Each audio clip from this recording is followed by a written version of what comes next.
Hello बच्चों, क्या हाल चाल है। आशा करता हूँ सब ठीक होंगे, अपनी तैयारी में व्यस्त होंगे। तो आज का हमारा एक बहुत इंटरेस्टिंग टॉपिक है जो कि अक्सर नहीं, हर बार 100% श्योर जो हमें एग्जाम में देखने ही मिलता है, और आने वाले 12th के एग्जाम में भी और नीट में भी इससे बहुत सारे क्वेश्चन आते हैं, और ये तुम्हें एग्जाम में आने वाले 12th के बोर्ड एग्जाम में भी देखने मिलेगा 100%।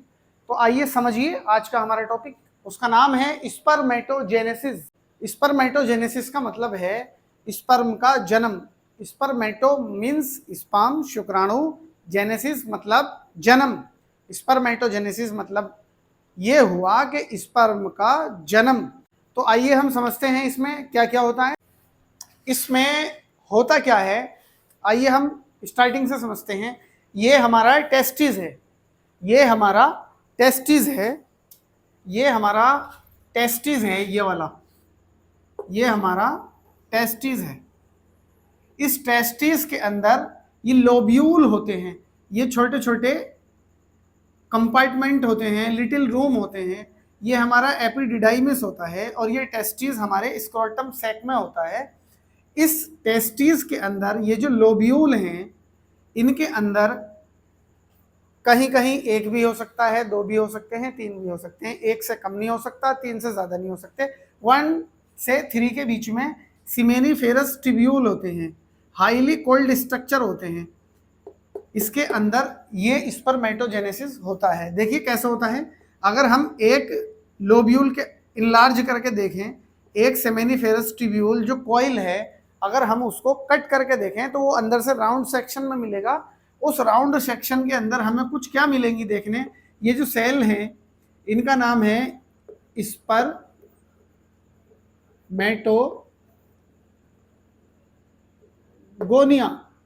ये सेल है स्पर्मेटोगोनिया, और ये बड़ी सेल है नर्स सेल या हमारी Sertoli cell. Sertoli cell, nurse cell या सर्टोली सेल। और ये स्पर्मेटोगोनिया के अंदर हमारा स्पर्मेटोजेनेसिस का प्रोसेस चलता है। और हम समझते हैं इसको कि टेस्टिस के अंदर लोब्यूल, लोब्यूल के अंदर सिमेनिफेरस ट्यूब्यूल, सिमेनिफेरस ट्यूब्यूल के अंदर स्पर्मेटोजेनेसिस। तो आइए समझिए होता क्या है कि एक स्पर्मेटोगोनिया हमने यहाँ पर लिया, ये एक स्पर्मेटोगोनिया हमने बाहर ली, और इसका जो प्लॉइड नंबर था एक सेल का 44+XY था। मतलब कि ये डिप्लॉइड थी, और डिप्लॉइड होने के कारण इसमें 44 एलोसोम थे। ओ सॉरी, डिप्लॉइड होने के कारण इसके अंदर 44 ऑटोसोम थे, और XY 2 क्रोमोसोम, सेक्स क्रोमोसोम थे, जिन्हें हम एलोसोम के भी नाम से जानते हैं। तो एक सेल के अंदर, जिसको हमने स्पर्मेटोगोनिया ए कहा, उसके अंदर 44+XY हमको देखने को मिला। और इसके अंदर जब माइटोसिस होगा, जब माइटोसिस होगा तो ये 2 सेल में बटेगी, ये 2 सेल में बटेगी, एक और एक, दो सेल में। जब इसके अंदर माइटोसिस हुआ तो ये इक्वली डिवाइड करेगी, 44 44 XY XY 44 XY। तो माइटोसिस का मतलब ये हुआ कि ये इक्वल डिवीजन हुआ। माइटोसिस का मतलब ये हुआ कि ये इक्वल डिवीजन हुआ, और इस इक्वल डिवीजन होने के बाद ये बन गया स्पर्मेटोगोनिया बी टाइप। ये बी टाइप का स्पर्मेटोगोनिया बना। फिर जब इसके अंदर ग्रोथ हुआ, जब इसके अंदर ग्रोथ हुआ तो इसका साइज बड़ा हुआ। फिर जब ये साइज बड़ा हुआ तो इसके अंदर भी सेम चीज थी, 44 XY। इसको हमने बोल दिया प्राइमरी स्पर्मेटोसाइट। जब प्राइमरी स्पर्मेटोसाइट के अंदर पहली बार मियोसिस फर्स्ट हुआ, रिडक्शनल डिवीजन, मियोसिस को कहते हैं रिडक्शनल डिवीजन।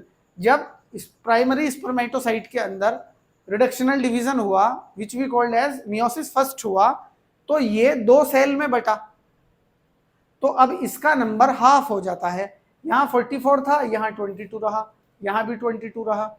यहाँ XY था तो यहाँ X आया, यहाँ Y आया। जब ये मियोसिस सेकंड कंप्लीट करेगा, जब ये मियोसिस सेकंड कंप्लीट करेगा, बनने वाला सेकेंडरी स्पर्मेटोसाइट, तो इसके अंदर 2 सेलें बनेंगी। एक सेल से 2 सेल बनी, एक सेल से 2 सेल बनी। इसके पास x था, इसके पास y था, क्योंकि ये x y दो पार्ट में डिवाइड हुआ था, x और y, तो ये 2 x में जाएगा, ये 2 y में जाएगा, तो 22 था, तो यहां पर भी 22 plus x, 22 plus x, 22 plus y, 22 plus y। तो पता क्या लगा कि मियोसिस सेकंड यहां पर कंप्लीट हुआ, मियोसिस सेकंड यहां पर कंप्लीट हुआ, और ये कंप्लीट होने के बाद कहलाया स्पर्मेटिड। और स्पर्मेटिड जब चेंज हुआ स्पर्मेटोजोआ के अंदर, ये जो स्ट्रक्चर है स्पर्म का, इसको हम कहते हैं स्पर्मेटोजोआ या कह देते हैं स्पर्म। जब इसके अंदर ये चेंज हुआ तो इस प्रोसेस को कहते हैं स्पर्मियोजेनेसिस। स्पर्मेटिड का स्पर्म में कन्वर्ट हो जाना स्पर्मियोजेनेसिस। तो इसको एक बार और समझते हैं, जो अदर पॉइंट है, इसके अंदर क्या होता है, 4 फेजेस होती हैं। स्पर्मेटोजेनेसिस के अंदर 4 फेजेस होती हैं। पहली फेज है मल्टीप्लिकेशन फेज, जिसको हमने कहा था माइटोसिस, जिसको हमने कहा था माइटोसिस, एक मल्टीप्लिकेशन फेज। अब जब ये मल्टीप्लाई हो जाएंगे, बहुत सारे बन जाएंगे, तो इसके अंदर ग्रोथ होगा। ये देखो, ये छोटा साइज है, ये बड़ा साइज है, तो इसमें ग्रोथ हुआ, इसमें ग्रोथ हुआ, तो सेकंड फेज है हमारा ग्रोथ फेज। और जब हमारा ये ग्रोथ फेज होने के बाद जो बना प्राइमरी स्पर्मेटोसाइट, इसके अंदर जब मियोसिस फर्स्ट होगा तो बनेगा सेकेंडरी स्पर्मेटोसाइट, और सेकेंडरी स्पर्मेटोसाइट के अंदर जब मियोसिस सेकंड कंप्लीट हो जाएगा तो बेटा बनेगा स्पर्मेटिड। तो इस प्राइमरी स्पर्मेटोसाइट से स्पर्मेटिड तक meiosis first plus meiosis second, ये दोनों फेज कलेक्टिवली कंबाइन कहे जाते हैं मैचुरेशन फेज।